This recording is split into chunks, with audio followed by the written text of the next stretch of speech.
ॐ ईशानो गिरीशो मृडः पशुपतिः शूली शिवः शङ्करो भूतेशो प्रमथाधिपो स्मरहरो मृत्युञ्जयो धूर्जटिः श्रीकण्ठो वृषभध्वजो हरभवो गङ्गाधरस्त्रयम्बकः श्रीरुद्रः सुरवृन्दवन्दितपदः कुर्यात् सदा मङ्गलम्। ॐ श्रीमहादेवाय नमः। जैसा कि मैं बता चुका हूँ कि सामान्य प्रचलित परंपरा के बारे में तो आप सब लोग विज्ञ हैं, जानते हैं, सब कुछ जानते हैं। लेकिन कुछ चीज़ें जो रहस्यमय हैं, छिपी हुई हैं, जिस पर किसी का ध्यान नहीं जाता, किसी ने पढ़ा नहीं है या किसी ने जानने की इच्छा या प्रयत्न नहीं किया है, मैं उन चीज़ों को आपके सम्मुख रखता हूँ जो अति महत्वपूर्ण हैं और आपके नित्य जीवन में प्रयुक्त होने वाली हैं, उसका जो है लाभ मिलने वाला है। और जिसके न जानने से आपका ज्ञान और आपका लाभ दोनों अधूरा रह जाता है। तो इसलिए मैं भरसक प्रयत्न करता हूँ कि जो चीज़ें छिप गई हैं, क्यों छिप गई हैं मैं इस नहीं कहना चाहता, छिप गई हैं, छिपा दी गई हैं, जो भी हो, जैसे भी हो, तो उसको मैं उजागर करता हूँ और उससे मिलने वाले लाभ के बारे में बताता चलता हूँ। उसमें भी मैं देखा हूँ कुछ लोग मेरे वीडियो पर टिप्पणी करते हैं कि ये कथा अधूरी है। अभी पीछे किसी का एक आया था कि ये तो स्टोरी इनकम्प्लीट है। तो मेरा उनसे आग्रह है कि मैं अपने फेसबुक पेज पर जब लिखता हूँ इसी चीज़ को, तो उसमें अपना लिंक दे देता हूँ कि आप इस वीडियो में देखिए, इसका विवरण इस वीडियो में है। क्योंकि एक वीडियो मैं ऐसे बनाने लगूँगा तो वो वीडियो नहीं, वो बहुत बड़ी फ़िल्म हो जाएगी। एक फ़िल्म से भी जो चलती है उससे भी बहुत बड़ा हो जाएगा वह। तो इसलिए कृपा करके आप जब पूरा पढ़िए, उसके बाद अगर कुछ है तो आप टिप्पणी कर सकते हैं। मैं भरसक प्रयत्न करूँगा कि आपके प्रश्न का उत्तर दे सकूँ। अभी मैं यहाँ पर आपको जो बात बताने जा रहा हूँ, वो एक अति विचित्र है और अचानक आप उस पर विश्वास नहीं कर पाएँगे। मैं उसका उदाहरण दूँगा, शास्त्रीय उदाहरण, मनगढ़ंत उदाहरण नहीं, शास्त्रीय उदाहरण दूँगा उसका, जिसे आप उन शास्त्रों में देख भी सकते हैं। तो मैं जो बताने जा रहा हूँ वह यह है कि आप लोग आज तक ब्रह्मा जी के सिर्फ़ 4 मुँह ही जानते होंगे, जानते हैं, 4 मुँह, जिसमें 3 मुँह तो दिखाई देते हैं, एक सामने वाला और 2 दाहिने-बाएँ वाले, पीछे वाला दिखाई नहीं देता है। वो वही रहस्यमय है, यही प्रकृति का, पारब्रह्म परमेश्वर का, नियति का जो भी है, यह एक क्रम है। पीछे वाला मुख दिखाई नहीं देता है, छिपा हुआ है, गूढ़ है, रहस्यमय है और उसी मुँह से ब्रह्मा जी ने अथर्ववेद का सृजन किया था। अथर्ववेद, जिसमें सारी रहस्यमयी विद्याएँ छिपी हुई हैं। तो ये 4 मुँह तो सब लोग जानते हैं, लेकिन नहीं, ब्रह्मा जी के 5 मुँह थे। मैं बताता हूँ। जब प्रलय होता है, सृष्टि का जब लय होता है, तो समस्त शक्तियाँ और प्राकृत पुरुष एकाकार होकर के एक पारब्रह्म परमेश्वर, एक बिंदु, बस वो बचता है सृष्टि के लय में। और जब सृष्टि करनी होती है, जब सृष्टि लय होती है, तो उसमें से गुण, अवगुण, दुर्गुण, सगुण जितने भी हैं, सब कुछ चराचर जो भी है, जड़, जंगम, थावर, नाग, किन्नर, यक्ष, गंधर्व जो भी हैं, सब देवी देवता, ये ब्रह्मा विष्णु महेश, सब एकाकार होकर के एक पारब्रह्म परमेश्वर के रूप में हो जाते हैं, वही एक बिंदु बस।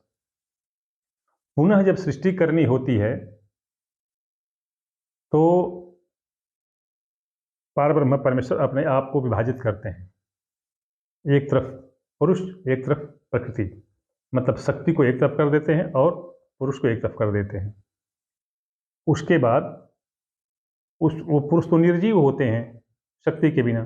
फिर उस पुरुष को आदेश होता है पारब्रह्म परमेश्वर का कि आप लोग अपने अपने उत्तरदायित्व के अनुसार बिखरी हुई शक्तियों को संग्रहित कर लें और अपना कार्य करें। तो इस तरह से ब्रह्मा विष्णु महेश जब बने तो सब लोग अपनी अपनी शक्तियाँ जत्र तत्र एकत्र किए। मैं अगर पीछे का वीडियो देखें आप, तो उसमें मैंने बताया है कि कैसे सब लोगों ने कहाँ कहाँ से शक्तियाँ एकत्र की। जैसे भगवान शिव अपने शक्तियों को कहाँ कहाँ घूम करके इकट्ठा किया। तो इस तरह से सृष्टि होती चली जाती है। अभी मैं बताऊं कि जब एकाकार पार ब्रह्म परमेश्वर बिंदु स्वरूप जब अपने आप को विघटित किए, विभाजन किए, तो उस समय सर्वप्रथम त्रिदेव उत्पन्न हुए, ब्रह्मा विष्णु महेश। तीनों एक दूसरे से अपरिचित थे सर्वथा। विष्णु भगवान इधर अपने शेष शैया पर लेटे हुए थे। कहीं से ब्रह्मा जी को उत्तरदायित्व किस चीज का मिला था? सृष्टि निर्माण का।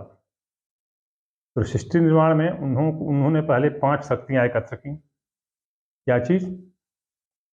ठोस, द्रव, वायु, किरण और वाष्प। ये 5 चीजें उन्होंने इकट्ठा की और यही यही पंच तत्व कहे जाते हैं। तुलसी बाबा ने भी इसको बताया है। क्षिति जल पावक गगन समीरा, पंचरचित यह अधम शरीरा। यही 5 तत्व हैं। तो ये 5 उनके पास इकट्ठा हुए थे। यही 5 तत्व उनके 5 मुख बने। यही 5 तत्व उनके 5 मुख बने। अब प्रश्न ये उठेगा कि वो 5वां मुख कहाँ गया? तो मैं बताता हूँ।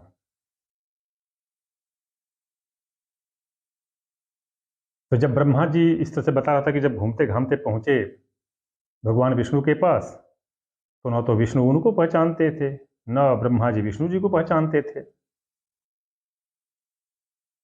फिर भी विष्णु जी ने ब्रह्मा जी से कहा कि हे भद्र, आप कौन हैं? मैं आपको पहचानता नहीं, आप आइए विराजिए।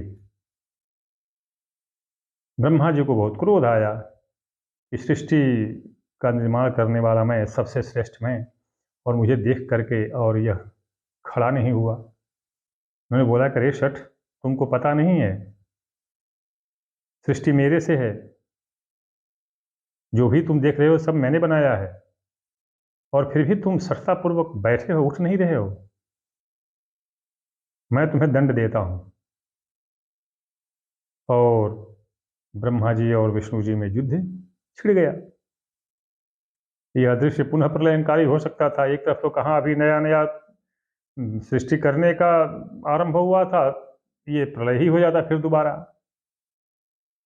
तो भगवान महेश्वर तत्काल वहां प्रकट हुए और बोले कि आप लोग सुनिए, मैं बताता हूं कैसे निर्णय होगा कि कौन आप लोगों में श्रेष्ठ है। ध्यान लगाकर उन्होंने एक स्तंभ प्रकट किया। स्तंभ जो पता नहीं ऊपर कहां तक गया था और पाताल लोक में नीचे कहां तक गया था, कुछ पता नहीं। अभी जब पार ब्रह्म परमेश्वर जब शक्तियों को और प्राकृत पुरुष को सबको जब विभाजित कर रहे थे, बांट रहे थे, अपने से अलग कर रहे थे, तो स्वाभाविक है जब सद्गुण अलग हुए तो कुछ जो दुर्गुण भी उनमें छिपे हुए थे, मतलब वो बंधे हुए थे पास में, इन सारे गुणों के पास में जैसे बंधे हुए थे, वो भी अलग हुए। तो वो दूषण था, दूषण, तो वो भी अलग हुआ था। अभी दूषण अंतरिक्ष में ही घूम रहा था। तो उसने जब देखा, उसने भी स्तंभ देखा, तो वह भयभीत होकर के दूर ही खड़ा रहा। नजदीक उसके पास नहीं गया कि क्या पता फिर मुझे वही दबा दिया जाएगा।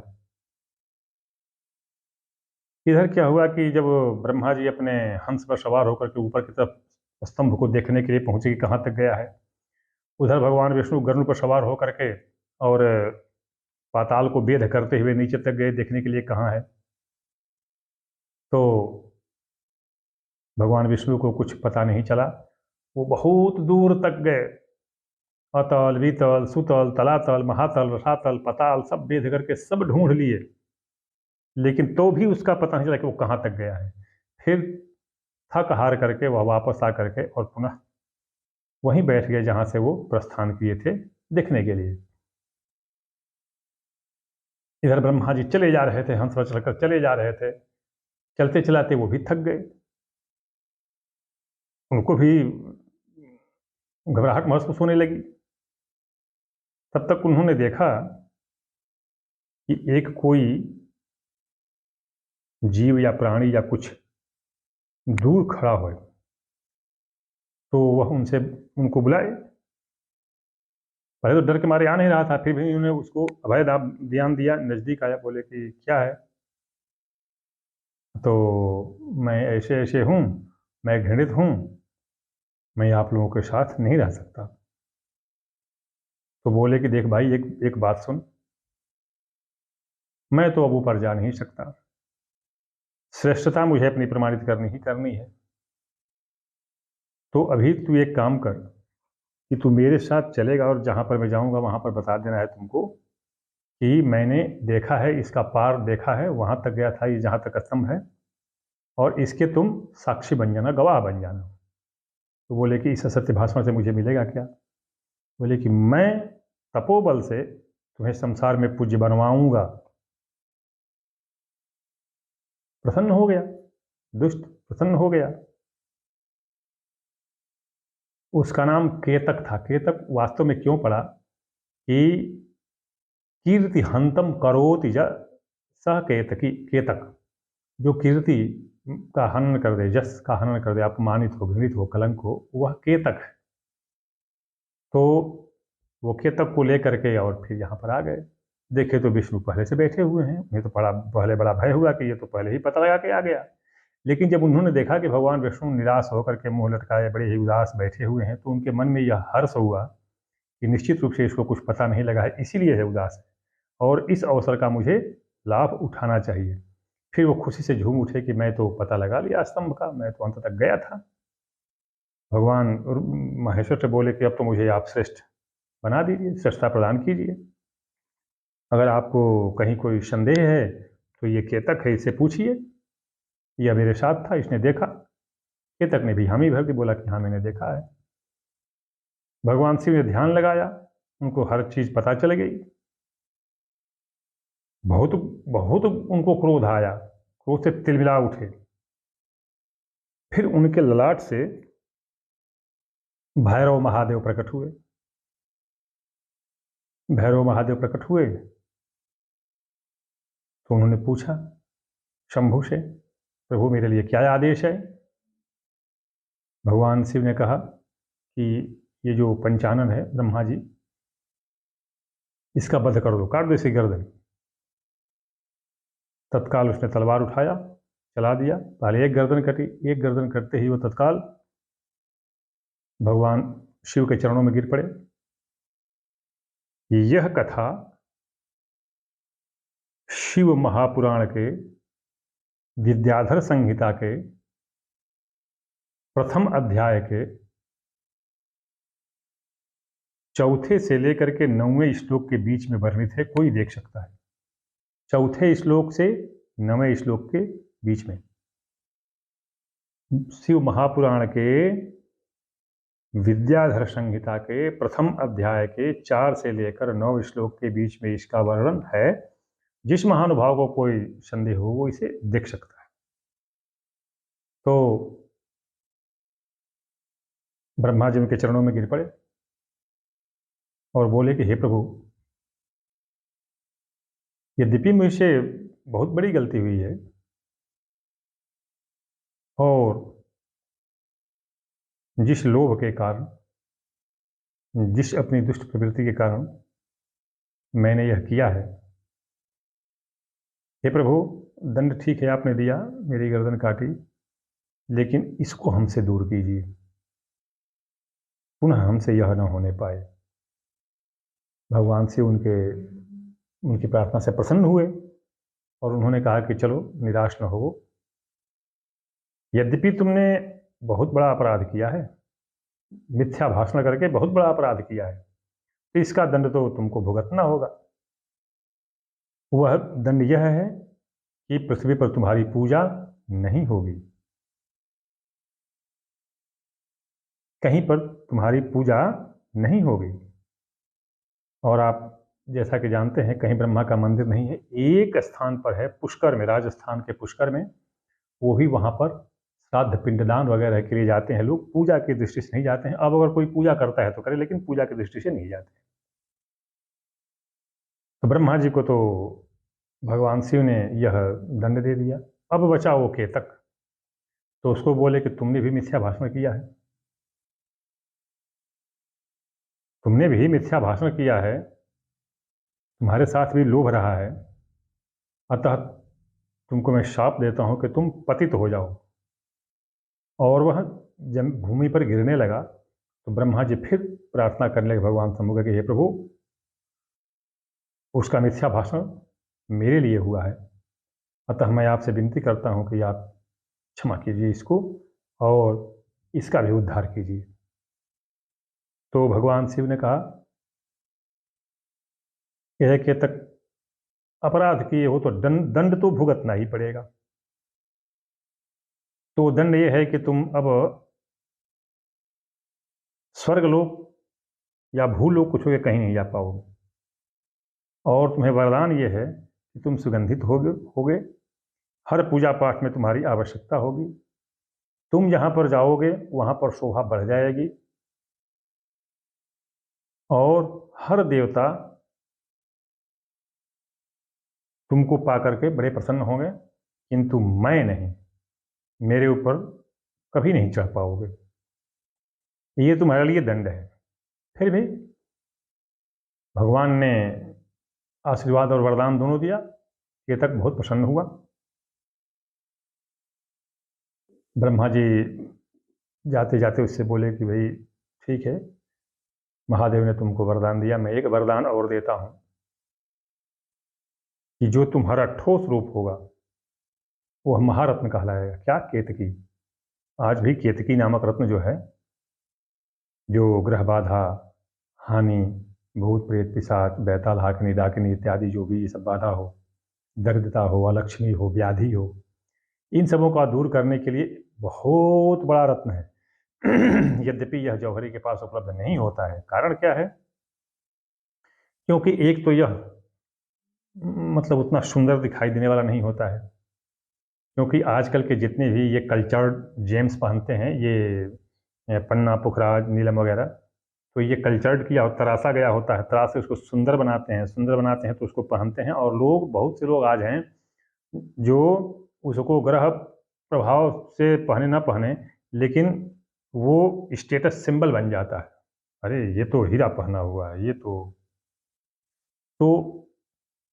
इसमें तो है। लेकिन जो केतकी है, वह तराशा नहीं जाता है, क्योंकि तराशने में वो नहीं तराशा जा पाएगा, टूट जाएगा वो, और देखने में वो कोई ऐसा ढंग का लगता नहीं है।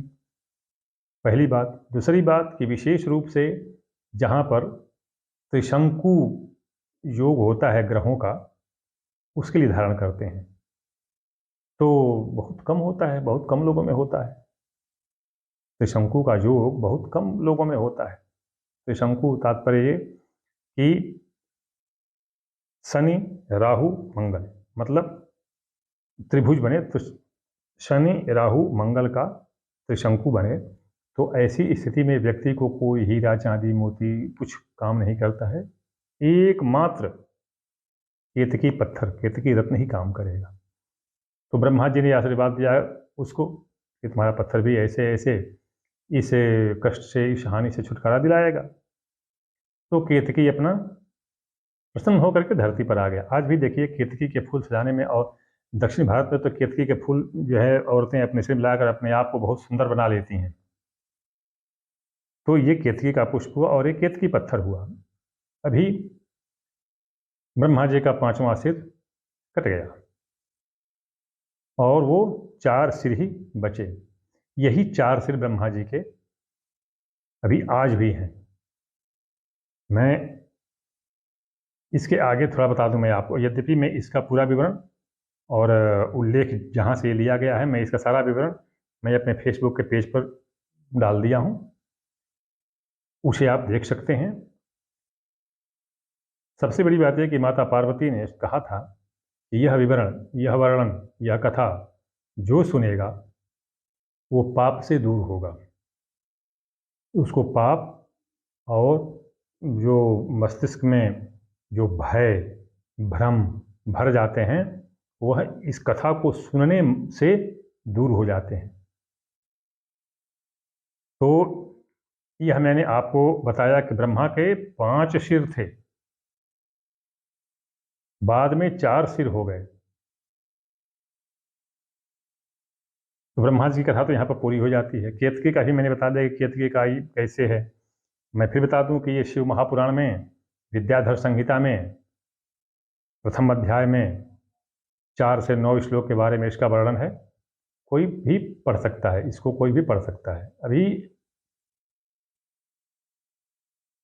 चूंकि ब्रह्मा और विष्णु का पहले कोई परिचय नहीं था, इसी तरह महेश्वर का भी किसी से परिचय नहीं था, लेकिन दोनों का युद्ध करते देख करके वो बीच बचाव के लिए पड़े बीच में, और उस जगह पर फिर तीनों एक दूसरे को समझे, जाने और परिचय हुआ। उसके बाद सृष्टि शुरू हुई। उसके बाद सृष्टि शुरू हुई। सृष्टि शुरू हुई तो ब्रह्मा जी तपोबल से बनाते थे मनुष्य, लेकिन चूंकि वो